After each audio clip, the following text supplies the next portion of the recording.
आज हम लोग पढ़ने वाले हैं और समझने वाले हैं NEP के बारे में। NEP 2020, NEP 2020 ये क्या है? N जो है वो नेशनल के लिए भी है और न्यू के लिए भी है, और EP क्या है? Education policy. इसका मतलब क्या हुआ? राष्ट्रीय या नई शिक्षा नीति 2020 में जो नया शिक्षा नीति आया है वो उसके बारे में हम लोग चर्चा करने वाले हैं कि क्या है। वो अभी कानून बना नहीं है, वो ड्राफ्ट बना है, कुछ समय के बाद वो कानून बन जाएगा। तो वो उसमें क्या सुधार आया है, किसके लिए है ये है NEP जो है फॉर स्कूल एजुकेशन, एजुकेशन के लिए है, with policy for schools, school के लिए नीति बनाने के लिए, स्कूल एजुकेशन के लिए यह है, और हायर एजुकेशन के लिए भी है। स्कूल के बाद जब हायर एजुकेशन में लोग जाते हैं, यूनिवर्सिटी में, कॉलेज में, तो उसके लिए भी यही नियम है, एक ही साथ कंबाइंड नियम बनाया गया है for college, university and other higher institutions institute. तो ये क्या है? तो सबसे पहले हम लोग देखेंगे, जो पहले वीडियो में हम लोग पढ़े हैं वो 10+2 सिस्टम को 5+3+3+4 सिस्टम में बदल दिया गया है। 5 क्या है? तो ये 3 ईयर से है। एज जब बच्चे का 3 होता है तो उसके बाद वो 5 साल का कोर्स है। क्या है? 3 साल प्राइमरी हो गया, ऊपरी एजुकेशन, और उसके बाद 2 साल है 1-2 क्लास का, तो वो मिला के 5 हुआ। और उसके बाद 3, 4, 5 3 है, फिर 6, 7, 8 3 है वो, और उसके बाद 9, 10, 11, 12 को 4 माना गया। तो 5, 3, 3, 4 ये सिस्टम बनाया गया है।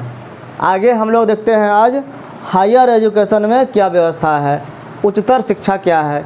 इसका लक्ष्य, मुख्य लक्ष्य जो है, सबसे पहले GER जो है, ग्रॉस एनरोलमेंट रेशियो जो होता है, कितने विद्यार्थी नामांकन करते हैं, वो बढ़ाना है। अभी कितना 2018 में था 26.3। 100 विद्यार्थी अगर मैट्रिक में, इंटर में पास करता है तो 26 विद्यार्थी जो है वो आगे पढ़ता है और सारे लोग पढ़ाई छोड़ देता है। उसी को अब प्रयास करके पहले बढ़ाना है और 50% करना है, लेकिन उसके लिए टारगेट रखा गया है 2035 तक, क्योंकि जितना सिस्टम है इसको लागू करते करते समय लगेगा। क्या है इसमें? सबसे पहले हम लोग देखते हैं स्ट्रीम सिस्टम नहीं रहेगा। अब साइंस, आर्ट्स, कॉमर्स जो है ये इस तरह का जो बंटवारा है अब वो नहीं होगा। सारे विषय, कोई भी विषय कोई भी विद्यार्थी पढ़ सकता है। कुछ सब्जेक्ट आर्ट्स का, कुछ सब्जेक्ट साइंस का, कुछ सब्जेक्ट कॉमर्स का मिला करके भी पढ़ सकता है। इसको खिचड़ी नहीं बोलेंगे, लेकिन वो इसको मल्टी डायमेंशनल बोलेंगे। कई तरह के उसको नॉलेज आएगा। और पढ़ना अब जो है रटना नहीं होगा, रटंतु वाला विद्यार्थी अब नहीं बनना है। अब जो है समझ करके बनना है, जिससे नींव बने, हमारा आधार अच्छा हो। और कॉमन एप्टीट्यूड टेस्ट होगा। ये क्या है? इंटर में जब जितना +2 में नंबर आता है उसके आधार पर एडमिशन होता है अच्छे यूनिवर्सिटीज़ में। लेकिन जो कम नंबर वाले होते हैं, संजोग से एग्ज़ाम में कम नंबर आया, उसका एडमिशन नहीं हो पाता था। अभी DU जो होता है, दिल्ली यूनिवर्सिटी, उसका 100% पर ही एडमिशन होता है, 99 से नीचे आता ही नहीं है कट ऑफ। तो जिसका 99% से कम नंबर आया है उसका एडमिशन ही नहीं होता है। तो वैसे लोग क्या करेंगे? तो कहीं भी जाते हैं तो उसके लिए एक टेस्ट होगा, कॉमन एप्टीट्यूड टेस्ट। तो वो टेस्ट विद्यार्थी दे करके और उसमें अच्छा प्रदर्शन करके वो एडमिशन ले सकता है, मेरिट में अगर आएगा तो। कट ऑफ में नहीं भी आने पर कमज़ोर विद्यार्थी को भी फ़ायदा मिल जाएगा, मतलब एग्ज़ाम में कमज़ोरी उसका अगर दिखा तो। अब जो है +2 के बाद जो कोर्स होता था वो ग्रेजुएशन का होता था 3 साल का, और 2 साल का होता था PG का, जिसको MA बोलते हैं। तो अब वो सिस्टम जो है 3, 2, 5 साल जो था, 5 साल टोटल है ही, जिसको पूरा कंप्लीट पढ़ना है वो 5 साल ही रहेगा। लेकिन अगर कोई बीच में छोड़ता है तो उसके लिए क्या क्या सिस्टम है? मान लो 3 साल का ग्रेजुएशन है, पार्ट 1 कंप्लीट कर लिया, पार्ट 2 कंप्लीट कर लिया, किसी कारण से पढ़ाई छूट गया तो उसका कोई भी डिग्री उसको नहीं मिलता था। अब जो है वो नहीं होगा। अगर फर्स्ट ईयर कंप्लीट कर लिया और अगर पढ़ाई छोड़ना चाहता है उसको सर्टिफिकेट कोर्स का डिग्री मिलेगा। अगर पार्ट 2 भी पास कर लिया और छोड़ना चाहता है तो उसको डिप्लोमा कोर्स माना जाएगा और उसका सर्टिफिकेट दिया जाएगा। जो 3 साल पास कर लिया उसको बैचलर डिग्री का दिया जाएगा सर्टिफिकेट। जो 4 साल कर लिया तो 4 साल कौन करेगा? जिसको आगे और पढ़ना है, अगर कहीं जॉब में जाना है तो यहीं छोड़ देगा, वो 3 साल वाला में ही रह जाएगा। जिनको और पीजी करना है, एमए करना है, कोई प्रोजेक्ट करना है तो वो चौथा साल भी पढ़ेगा, तो वो रिसर्च वर्क उसमें करेगा, कुछ प्रोजेक्ट वर्क करेगा। और जब ये करेगा तो 4 साल का उसको डिग्री कोर्स मिलेगा। लेकिन इसका फ़ायदा क्या होगा कि एमए उसको 1 ही साल करना पड़ेगा। जो एमए 2 साल का होता है, अब वो 1 साल का ही एमए करेगा और 1 ही साल में एमए का डिग्री उसको मिल जाएगा। इसके बाद होता है एमफिल। अभी जो होता था एमफिल वो अब बंद हो गया और एमफिल बिना किए अब डायरेक्ट जो है पीएचडी में एडमिशन ले सकता है, पीएचडी कर सकता है। तो ये अभी बदलाव हुआ है। और कुछ बिंदु है जिसको हम लोग देखते हैं। समग्र बहुविषयक शिक्षा, अभी जो शिक्षा होगा वो बहुविषयक होगा, बहुत सारे विषयों को साथ में लेकर के होगा समग्रता से। पाठ्यक्रम लचीला हो गया, मतलब वो स्ट्रीम नहीं है, रचनात्मक संयोजन होगा, एक दूसरे के साथ जैसे विद्यार्थी को इंटरेस्ट हो वैसा अपने पसंद के हिसाब से संयोजन कर सकेगा, जोड़ सकेगा, हमको ये पढ़ना है। व्यावसायिक शिक्षा का यहाँ पर शुरुआत किया जाएगा कि आप वोकेशनल कोर्स भी करिए और आगे अपना व्यापार बिजनेस में आगे बढ़िए। Multiple entry and multiple exit, ये क्या है? कई बार एंट्री हो जाए, एडमिशन हो जाए, कई बार निकल सकता है, ये होगा। जैसे कि कोई विद्यार्थी पार्ट 1 में एडमिशन ले लिया, अब उसको मन है कि हमको कुछ एक्स्ट्रा कोर्स करना, कंप्यूटर कोर्स करना था, तब तो ये पार्ट 1 तो पास हो गया एग्ज़ाम दे करके, तो ये बेकार हो जाता था दूसरा एडमिशन अगर लेना चाहे तो यहाँ इसको छोड़ना पड़ता था। तो अब क्या होगा कि ये सर्टिफिकेट कोर्स मिल जाएगा और जो एडमिशन चाहे लेना जिसमें वो ले सकता है। इसको यहाँ से परमिशन लेके जितना दिन चाहेगा, इसका कुछ टाइम फिक्स किया जाएगा, उतना दिन गैप करके दूसरा कोर्स करना चाहेगा, मान लो बीएड करना चाहा और कोई कोर्स करना चाहा तो इसको यहीं छोड़ दिया और अगला कोर्स कर लिया। उसको करने के बाद अगर फिर चाहे तो आ करके यहाँ पार्ट 2 पार्ट 3 में आकर के एडमिशन ले सकता है, आगे कंटिन्यू कर सकता है। अब अभी क्या है कि छोड़ दिया तो फिर से शुरू करना पड़ेगा। अब जो है कहीं पार्ट 2 पास कर गए, पार्ट 3 में गए, एग्ज़ाम नहीं दे पाए और किसी कारण से हमारा यहाँ से जाना हो गया बाहर, अब अगर हम या 2-4 साल गैप हो गया, 5 साल में कंप्लीट करना होता था, 2 बार फेल करके भी पास कर सकते थे। लेकिन अगर नहीं हुआ तो फिर से पार्ट 1 में एडमिशन लीजिए, फिर समय बर्बाद कीजिए। तो ये जो था तो इसको रोका गया, तो इससे क्या होगा, अब टाइम बर्बाद नहीं होगा। और एकेडमिक बैंक ऑफ क्रेडिट की स्थापना किया जाएगा, एक बैंक बनाया जाएगा कि कोई विद्यार्थी, हर विद्यार्थी का अकाउंट उसमें रहेगा और उसको वो जो जहाँ तक पढ़ा, कितना क्रेडिट मिला, उसको कितना नंबर मिला, उसका उसमें हिसाब रहेगा। जैसे हमारा पैसा कितना अकाउंट में रहता है उसका हिसाब रहता है ना पासबुक में, उसी तरह से इसका पासबुक में वो उसको कितना नंबर मिला है, कितना मेहनत करके पढ़ा है वो रहेगा।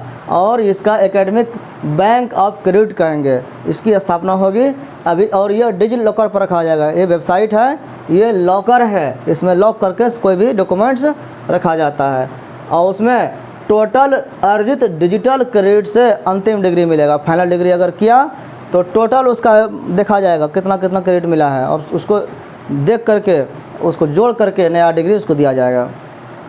बहुविषयक शिक्षा एवं अनुसंधान विश्वविद्यालय, ये जो है बहुविषयक, इस नाम से जिसको कहेंगे शॉर्ट में मेरू की स्थापना किया जाएगा।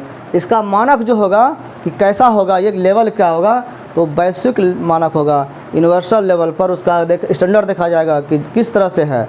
जो दुनिया में टॉप 10 में, टॉप 100 में जो यूनिवर्सिटी आता है उसकी व्यवस्था कैसा है, उस व्यवस्था के हिसाब से हमारे यहाँ भी यूनिवर्सिटी बनाने की प्रयास किया जाएगा। आईआईटी, आईआईएम उस तरह के लेवल में आता है कुछ हद तक, तो उस तरह से उसको बनाने के लिए बहुविषयक शिक्षा एवं अनुसंधान विश्वविद्यालय की स्थापना किया जाएगा, मेरू का स्थापना किया जाएगा। और राष्ट्रीय अनुसंधान फाउंडेशन का भी सृजन किया जाएगा। ये अलग अलग संस्थाएं बनेगी, ये अब क्या करेगा, अनुसंधान करेगा। अनुसंधान मतलब रिसर्च करेगा, कुछ खोज करेगा। और जब ये इस तरह का इसका जो संस्था बनेगा, इसका काम ही रहेगा कि अनुसंधान को बढ़ावा देना और अनुसंधान संस्कृति का विकास होगा। विद्यार्थियों में कुछ नया खोजने की इच्छा जगेगी और कुछ करेगा तो उससे उसकी क्षमता और विकसित होगी, क्षमताएं बढ़ेगी। और ये सब कैसे होगा, इसको विनियमन करने के लिए कुछ भारत उच्च शिक्षा आयोग बनेगा। भारत उच्च शिक्षा आयोग जो है HECI, इसका गठन किया जाएगा। इसके अंतर्गत चिकित्सा और कानूनी शिक्षा नहीं आएगा, इन दोनों को, मेडिकल साइंस को छोड़ करके और लॉ को, लीगल जो होता है उसको छोड़ करके, और जो जनरल पढ़ाई है इधर जितने भी पढ़ाई हैं सबको इसके अंदर ला करके इसका विनियमन किया जाएगा, इसका रेगुलेशन किया जाएगा, देख रेख किया जाएगा। तो कैसे, तो ये इसके 4 पार्ट होंगे, इसके भी, इस संस्था के भी 4 संस्थाएं होंगी, जो 4 जो है इंडिपेंडेंट वर्टिकल्स हैं, अलग अलग संस्था है, ये अलग अलग काम करेगा। क्या क्या काम 4 प्रकार के हैं। एक जो है पहला नंबर राष्ट्रीय उच्चतर शिक्षा नियामकीय परिषद, जिसको कहते हैं NHERC, इसी का इंग्लिश नाम है जिसको शॉर्ट में बोल रहा है। तो इसका काम रहेगा विनियमन।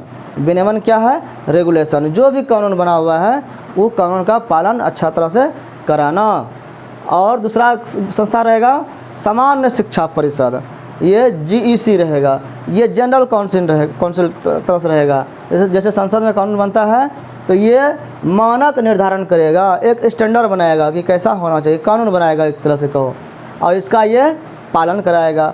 तीसरा क्या है, उच्चतर शिक्षा अनुदान परिषद, ये अनुदान देगा।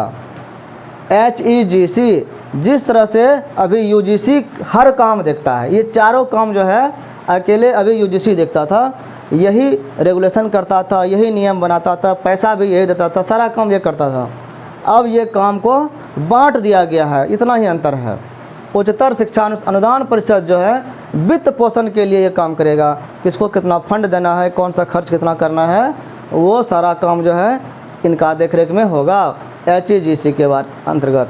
राष्ट्रीय प्रत्यायन परिषद जो है ये NC, जिसको अभी NAAC कहते हैं, NAAC, national assessment accreditation council, ये NAAC है, ये प्रत्यायन करता है, एक मानक जो है यूनिवर्सिटी का, कॉलेज का, वो तय करता है, जांच करता है और देखता है कि वो इस नियम को फॉलो कर पाता है या नहीं।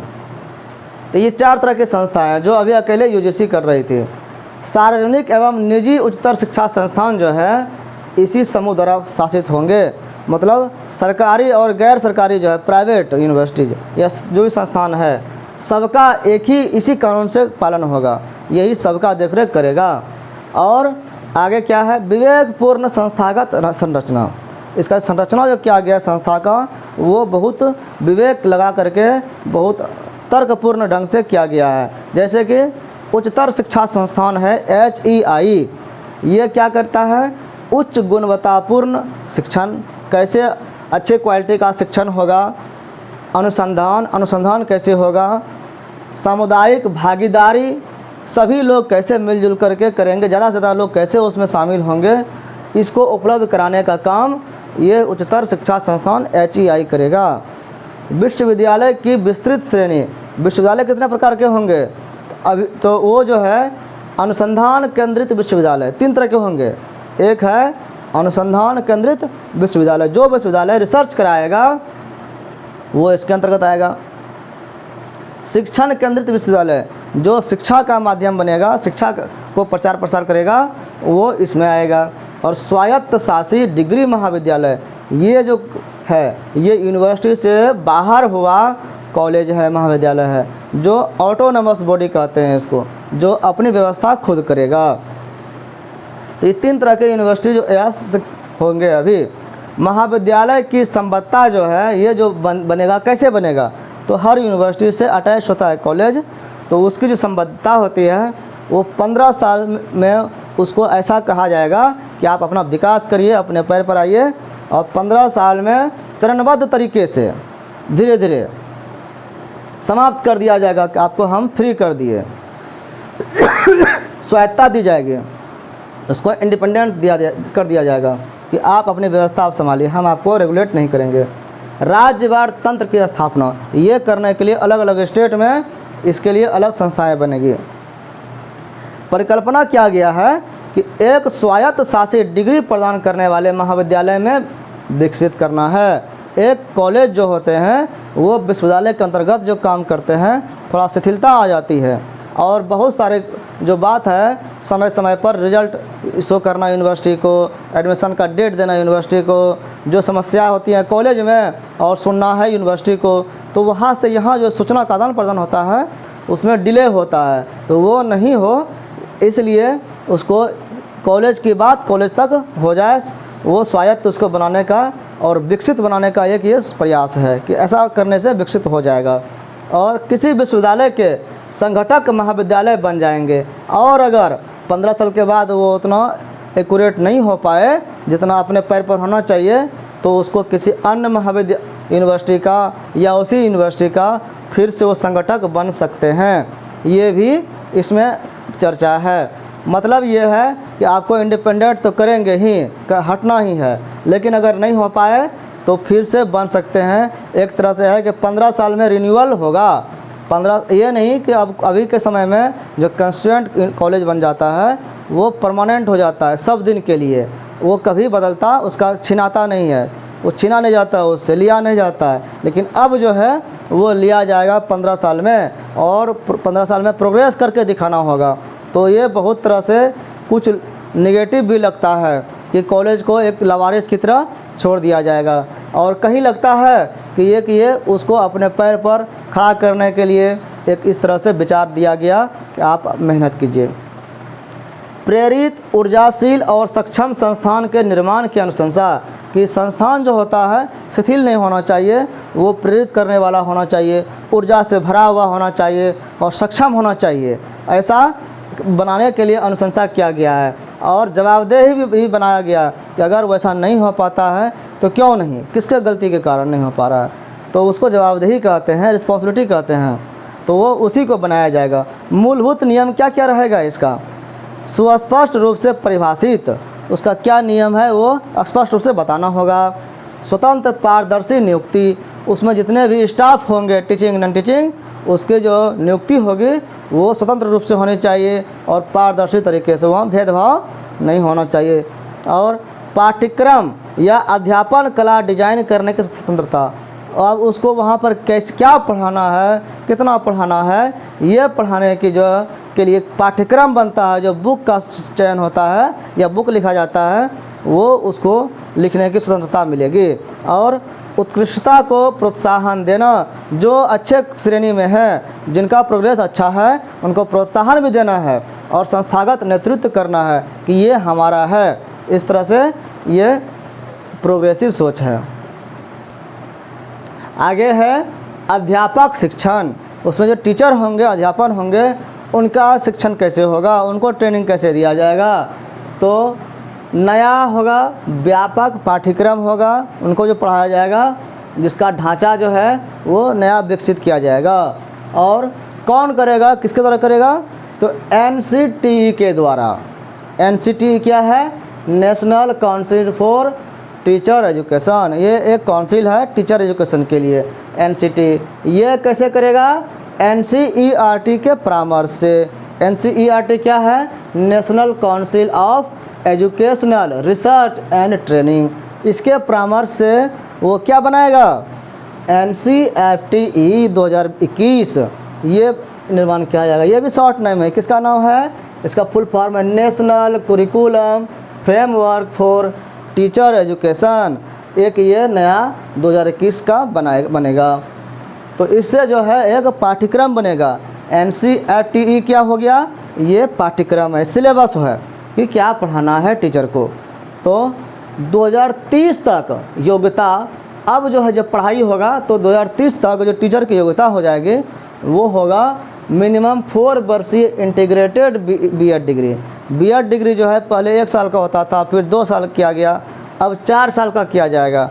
और जो जिसको टीचर बनना है वो शुरू से ही सोच लेगा कि हमको टीचर बनना है और उसका इंटरेस्ट रहेगा, तभी वो ये कोर्स करेगा। और लंबा समय है, अभी क्या है कि ये कर लिए, नहीं हुआ तो चलो ये भी डिग्री ले लेते हैं, ये भी डिग्री ले लेते हैं, लास्ट में टीचर भी बन जाएंगे, वो भी डिग्री ले लिए, तो ऐसा अब नहीं होगा। गुणवत्ता विहीन स्वचालित अध्यापक शिक्षण संस्थान, जिसको TEO कहते हैं, के खिलाफ सख्त कार्रवाई। अभी क्या है कि बहुत जगह जो है ऐसे ऐसे संस्थान हैं जो B.Ed की डिग्री देता है और पढ़ाई ना के बराबर या नहीं होता है, ना वहाँ पर इंफ्रास्ट्रक्चर है, ना उतना रूम है, बिल्डिंग है, ना सही तरह से डॉक्यूमेंट्स के आधार पर वहाँ पर प्लॉट पर कुछ है, और ना कुछ क्लास होता है, ना कुछ एग्ज़ाम हुआ कभी होता है नहीं होता है। बहुत सारा इसमें गोल मटोल बात होती है। तो इस तरह का जो टीचर तैयार होता है B.Ed डिग्री से, वो एजुकेटेड नहीं होता है, वो क्वालिटी वाले नहीं होते, तो गुणवत्ता विहीन होते हैं। तो ऐसे संस्थान जो है उनके खिलाफ़ कार्रवाई किया जाएगा, मतलब उनको रोका जाएगा, उनका परमिशन हटा दिया जाएगा। बहुत सारे फेक B.Ed कॉलेज हैं जो डिग्री दे देता है, बेच लेता है, बिकता है डिग्री, तो वो जो डिग्री होता है वो किसी काम का नहीं होता। जब जांच होता है पता चलता है कि वो यूनिवर्सिटी ही नहीं है, उसको परमिशन नहीं है, और वो कोर्स करा के डिग्री दे दिया। तो ऐसे भी बहुत सारे लोग धोखे के शिकार हो जाते हैं। तो वैसे संस्थान पर अब सख्त कार्रवाई किया जाएगा। परामर्श मिशन एक बनेगा, एक परामर्श मिशन के तहत जो है राष्ट्रीय सलाहकार मिशन की स्थापना की जाएगी, सलाहकार देने के लिए। तो सलाह कौन दे सकता है? जो बड़े बुजुर्ग होंगे वही ना देंगे। तो इसके लिए जो है उत्कृष्ट जो अच्छे क्वालिटी के वरिष्ठ हैं, बुजुर्ग हैं और सेवानिवृत्त हैं, रिटायर्ड हैं, जिनको अब कोई काम नहीं है, कहीं जॉब नहीं कर रहे हैं अब, तो वह उन लोगों के संकाय का एक बड़ा पूल बनेगा, एक समूह बनेगा। बहुत सारे जो एजुकेटेड पर्सन हैं उनको जोड़ करके एक संस्था बनाया जाएगा, सलाहकार समिति। और उसमें कौन टीचर रहेंगे? जो भारतीय भाषा में पढ़ाने की क्षमता वाले होंगे, अपनी भाषा, क्षेत्रीय भाषा में जो पढ़ा सकते हैं, क्योंकि इस शिक्षा मिशन में जो है अपनी मातृभाषा, लोकल लैंग्वेज को ज़्यादा महत्व दिया गया है। तो जो टीचर अपनी मातृभाषा में पढ़ाने की क्षमता रखते हैं, समझा सकते हैं, वही इनमें उस सलाहकार समिति में रहेंगे।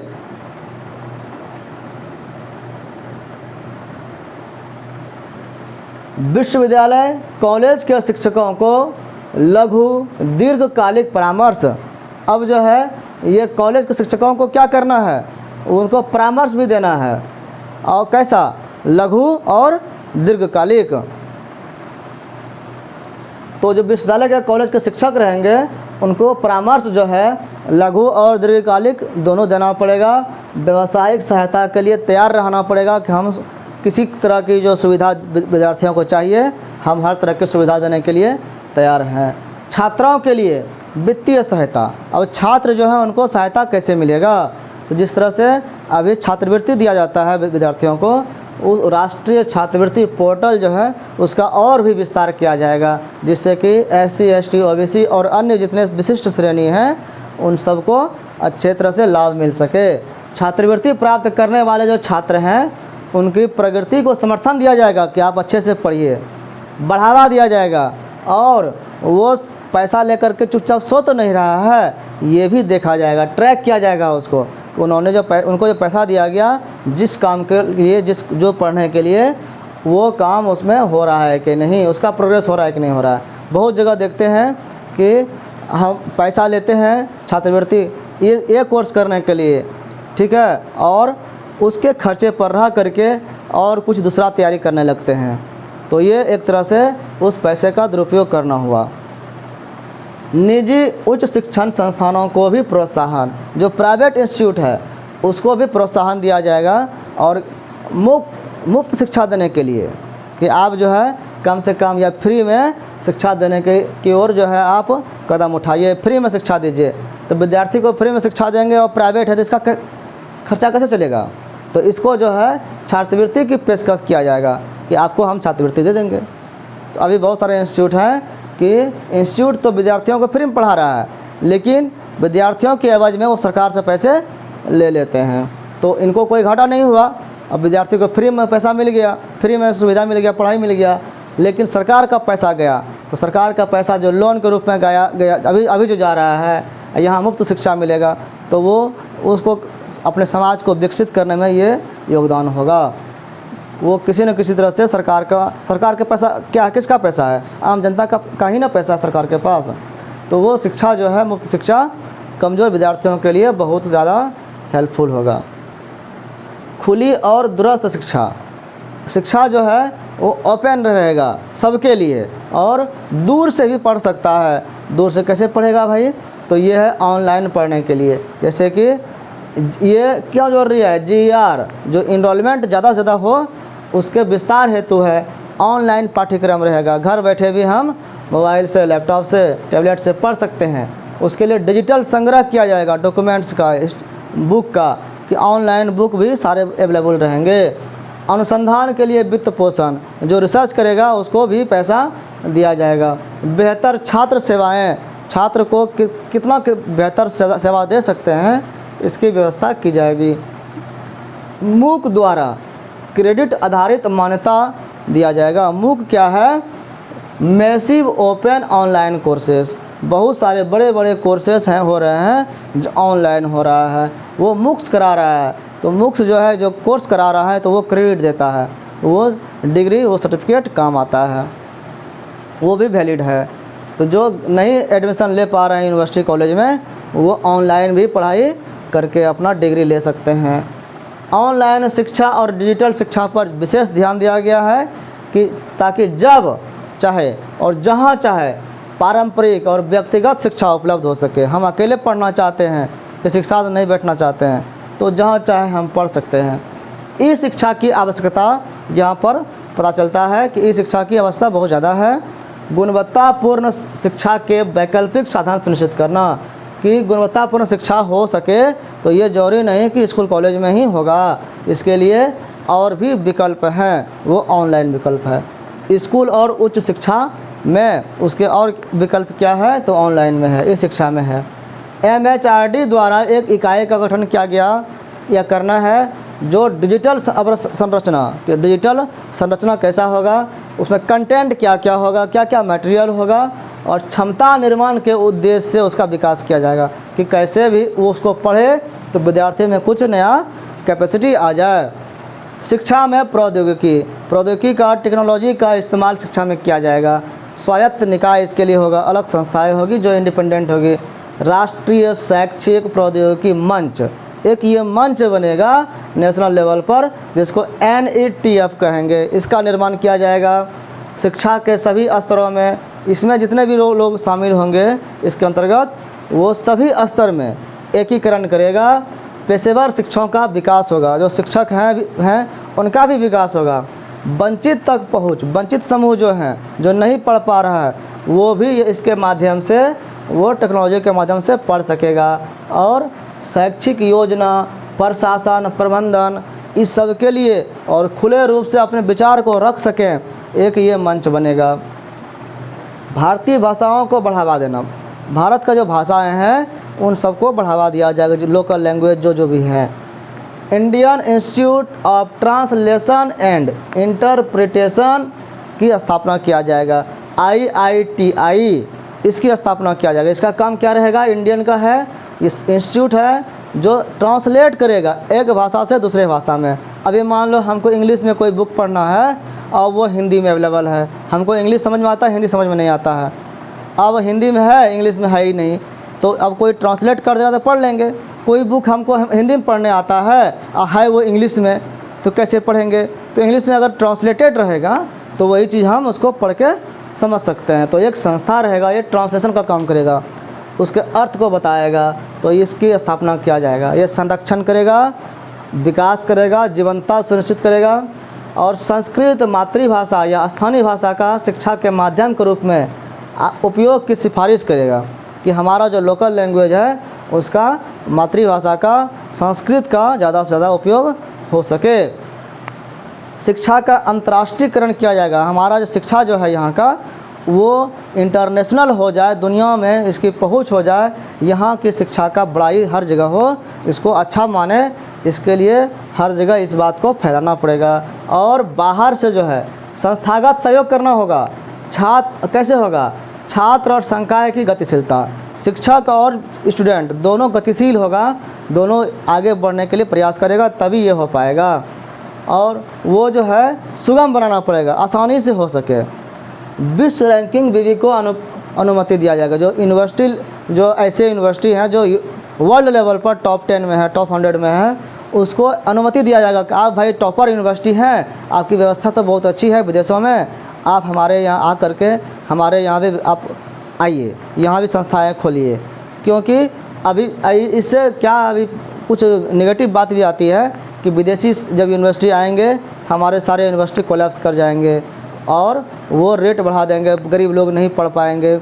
लेकिन ये इसका जो है एक इफ़ेक्ट हो सकता है, लेकिन दूसरा इफ़ेक्ट ये भी हो सकता है पॉजिटिव अगर सोचें तो, कि वो यूनिवर्सिटी अगर आएगा तो हमारी यूनिवर्सिटी भी उसका कंपटीशन करेंगे, तो वो उतना अच्छा दे रहा है देखेंगे तो उसके हिसाब से अपना भी विकास करेंगे। अगर बगल में कोई अच्छा करता है तो देखा देखी में अपना भी कोई अच्छा हो जाता है, हम सीख जाते हैं। और जहाँ तक वो यूनिवर्सिटी टॉप 10 वाली टॉप 100 वाली बात है, तो जो समर्थ हैं वो विदेश में जा कर के भी अपने बच्चों को पढ़ा रहे हैं, विदेशी भी वहीं जाते हैं, वहीं बस जाते हैं। तो हानि हर जगह है, लेकिन उसको हम यहाँ मौका दे करके अच्छा कर सकते हैं, अपना ही विकास कर सकते हैं, ये सोच के साथ अनुमति दिया गया है। व्यावसायिक शिक्षा जो है, व्यावसायिक शिक्षा, सभी व्यावसायिक शिक्षा को उच्च शिक्षा प्रणाली का अभिन्न अंग बनाना। व्यावसायिक शिक्षा को हर इंस्टीट्यूट में डाला जाएगा, उसके अलग संस्थाएं नहीं, हर कॉलेज में इंस्टीट्यूट में वो व्यावसायिक शिक्षा भी रहेगा। बहुविषयक संस्थान बनना होगा। जो संस्थान है कि अकेले कि हम सिर्फ यही पढ़ाएंगे, उनको हटा दिया जाएगा नहीं तो, क्योंकि उनको और भी विषय पढ़ाने के लिए कि आप कोई भी विद्यार्थी आपके यहाँ आया और उसको कुछ और भी पढ़ने का मन है तो वो कहाँ जाएगा फिर। तो आप हर विषय के स्थापना कीजिए, अपने यहाँ व्यवस्था कीजिए। तो बहुविषयक संस्थान बनना पड़ेगा और ऐसा रहेगा तभी वो चल पाएगा।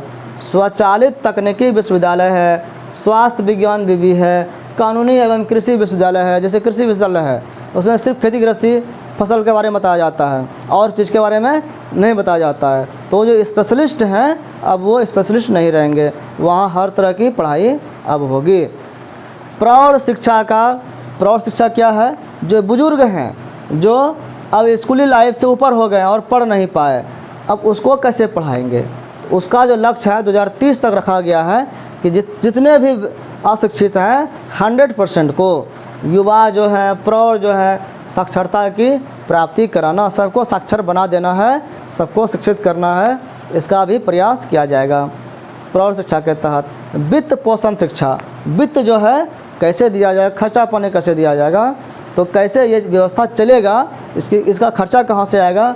तो एक डर मन में सता रहा है लोगों को कि ये जो वित्त पोषण वाली बात है, इसको हटा करके अलग जो बॉडी बनाया गया है, कॉलेज को स्वायत्त बनाया जा रहा है, तो पैसा लगता है कि यूनिवर्सिटी कॉलेज को अपने से लेना पड़ेगा, सरकार नहीं देगी, विद्यार्थियों से लेना पड़ेगा। तो उसके लिए एक जवाब है यहाँ पर कि पर्याप्त धन मुहैया कराया जाएगा। अब ये तो फ्यूचर में पता चलेगा ना कि वो पैसा सरकार देंगे या विद्यार्थी से लिया जाएगा, लेकिन एक नया सोच है, इसका स्वागत करना चाहिए।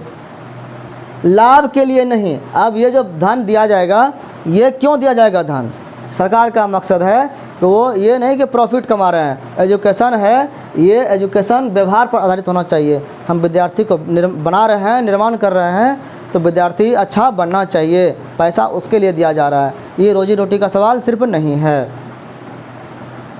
सार्वजनिक निवेश को बढ़ावा देने के लिए कि सभी लोग निवेश करें, पैसा लगाए, केंद्र और राज्य सरकार जो है मिलकर काम करेंगे। राज्य सरकार और चूँकि शिक्षा जो है ये कंकरेंट इशू है, ये समवर्ती सूची में आता है, इसके लिए केंद्र सरकार भी कानून बनाता है, राज्य सरकार भी बनाता है, तो दोनों की सहभागिता से कोई भी चलता है। जैसे कि मान लो कि 100% पैसा लगेगा तो 60 और 40 का रेशियो होता है, कोई 50-50 रख देगा, कोई और कुछ रेशियो में जो सक्षम है कि हम भाई इतना % देंगे, हम इतना % देंगे, सेंटर इतना दे दिया, स्टेट इतना दे दिया, 100% हो गया ना, दोनों मिला के पैसा दिया। तो इस तरह से निवेश किया जाता है पैसे का, स्टेट और सेंट्रल दोनों लगाता है। तो ये मिल के काम करना होगा। जीडीपी जो है वो उसमें पूरा देश का योगदान जो है शिक्षा के लिए अभी बहुत कम है, उसको 6% किया जा सकेगा। मतलब अभी 6% भी पैसा खर्चा नहीं होता। जितने सरकार का पूरा खर्चा होता है उसमें बहुत ही 2-3% 4% खर्च हो रहा है सरकार का। अभी कुछ दिनों से वो और ही घट ही रहा था, अब उसको बढ़ाने का प्रयास किया जाएगा। कम से कम 100 रुपया में 6 रुपया जो है हम शिक्षा पर खर्चा करेंगे। अभी ये है, बाद में ये पूरा हो जाएगा तो इससे और आगे लक्ष्य रखा जाएगा। अभूतपूर्व परामर्श के घटक, ये जो जितना नियम बना है कोई एक व्यक्ति नहीं बनाया है, इसके लिए बहुत लोगों से परामर्श लिया गया है, सलाह लिया गया है। 2.5 लाख हमारे यहाँ ग्राम पंचायत है इंडिया में, 6600 ब्लॉक है, 6000 ULB है, 676 ज़िला है, लगभग 2 लाख सुझाव आए थे। और सब जब आया तो उसको जो है मिला करके एक बना था और वो वेबसाइट पर भी डाला गया था, तब ये अलग नियम बना हुआ है। तो इस तरह से, और इसकी शुरुआत कब हुई? MHRD ने जनवरी 2015 में इस प्रक्रिया की शुरुआत की थी और 19 में ड्राफ्ट बन कर के आया, 20 में कैबिनेट ने उसको पास किया है और 20 में या 21 में वो संसद से पास होकर के आगे प्लॉट पर आ जाएगा, कानून बन जाएगा। इस तरह से हम देख रहे हैं कि जो न्यू शिक्षा पॉलिसी है ये हमारे लिए एक प्रोग्रेसिव सोच वाला और आगे बढ़ाने वाला कदम है।